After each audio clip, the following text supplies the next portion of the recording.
Think of the RPM as your stress buster.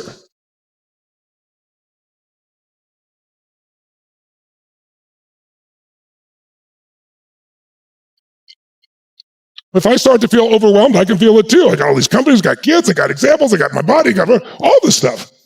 And then things happen. What do? You got to be able to respond, not react. You'll be able to still get the result when all that happens. That requires a different way of thinking.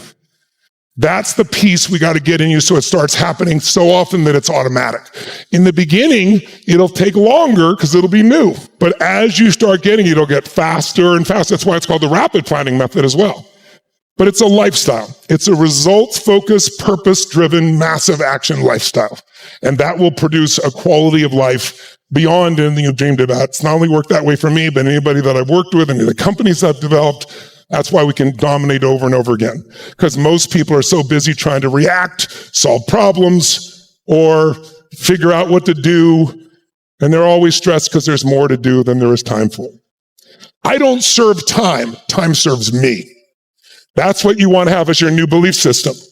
And I'll tell you what I mean by that, for example. People know around me, I'm very clear, I'm here to get the result. We go to a meeting, we don't go to meetings to have meetings, we go to meetings to get a result, to make some decisions, to resolve something. Meetings are a waste of time unless you have a clear set of objectives. We can spend the first 10 minutes connecting and loving on each other, and okay, now what are our outcomes? What are the results we're after in this meeting? What do we need to resolve? Let's make some decisions. That's what changes your life with action. That's what we do. I want to ask you, how did you take that impossible dream and convert it into reality?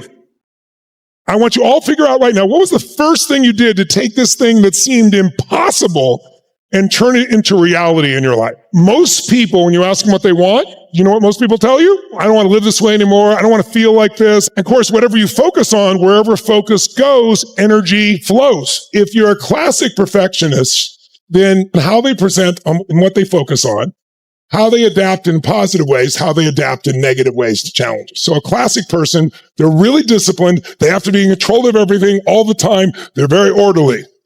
And they're highly reliable and consistent because of that. They're very detail-oriented. But because it has to be a certain way, they struggle to adapt to be spontaneous. A second version is the Parisian. The difference is they want it to be perfect also, but they want everybody to not only do what they want them to do, but they want them to feel of their approval. They want you to like them while they do it, right? And if they think that's not going to happen, well, in a positive way, they're pretty accepting and not judgmental. They understand the power of interpersonal communications. But if they feel like you're not liking them, then they struggle to follow through. They struggle to have boundaries or articulate, and they often are toxic to the level of people-pleasing, and they don't follow through because what if somebody doesn't like it? So their procrastination is not, I'm not totally in control. Theirs is, if I do this, people won't like it. A third version is just pure procrastinator. These are people waiting for conditions to be perfect before they begin. So before they even start, everything has to be perfect. They over-prepare to the point of paralysis because they don't want to fail. So man, I don't want to begin until I know for sure I'm going to succeed. So let me give you a little phrase for all of you who have perfectionism in you, because we all have some of it, right? Perfect is the lowest standard possible. How can I say that? Because you know it's impossible for anything to be perfect. So as a result, you're just showing how committed you are, and then you either don't do it because it got to be perfect, or you beat yourself up because it's not enough to show everybody how committed you are. None of which will be anything good in your life. Another version of this is the messy procrastinator. These are diehard romantic people that are overly optimistic. They start planning and doing things really well because they're very optimistic, and they pretty much are effortless at pushing through the beginnings, but they almost never complete. And why don't they complete? Because they struggle to stay focused on their goals, because their energy gets spread so thin, because they're optimistic about doing everything all the time. And then they don't get anything done, or they don't get things done that matter. And finally, the last one is intense. That's someone who's focused on the outcomes above all else. We got to get this result. This is the goal. What's positive? They find it effortless and transparent. They're razor sharp to get the job done. What's not so good is, if they stay that intense, they're very intense, and they may feel antagonistic, or people may feel stressed around them. How many follow? How many of you, even by that super fast overview, know which one you might relate to a bit? You recognize the pattern. then you can say, look, this isn't working. Let me just break that pattern. That's not me. It's just a pattern, but it's a pattern that doesn't serve me. Does that make sense? And that'll help you follow through on your map, because otherwise you'll get a map and still not follow through, because you got this game inside your head that says it has to be a certain way all the time, or it has to be perfect. I gave you 2 examples before we break of how you could down and dirty quickly make a little RPM block. A result, a clear purpose, and a massive action plan or a map. The principles you learned so far. I picked somebody and I said, what's something you want to build a plan? And he goes, well, I don't even know how. I said, what is it? So he said to me, I want to raise $100,000 for scholarships for kids, but it seems so big.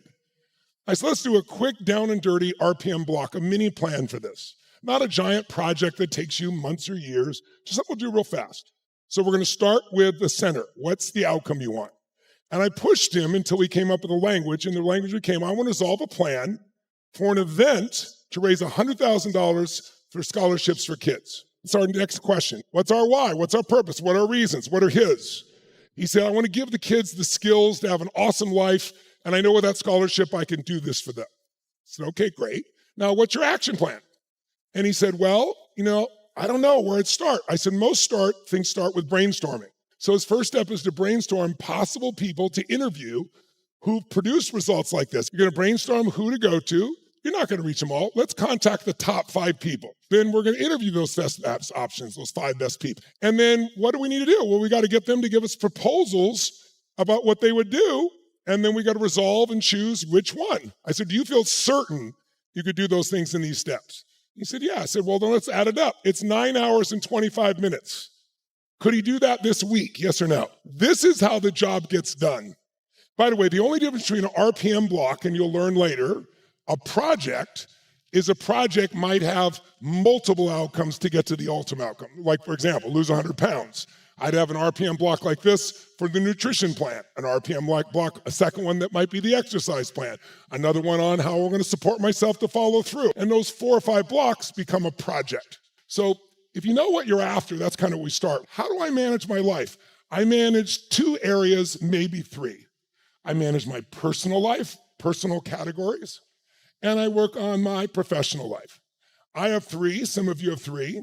The third area of management is a company. So you might be a manager of division, so you might have categories of improvement there. Now, what am I talking about, categories of improvement? In order for us to make regular progress, remember earlier we described, it'd be great if I gave that example. Remember, we took everything out of your house and we take it to the new house and we dump it all on the floor. It'd be stressful. But if you had predetermined kitchen items, the kids' clothes, food, whatever, within a few minutes, you could take that random chaos, put it in those places, and now when you want it, you know exactly where to go get it and focus on it, not a million things multitasking.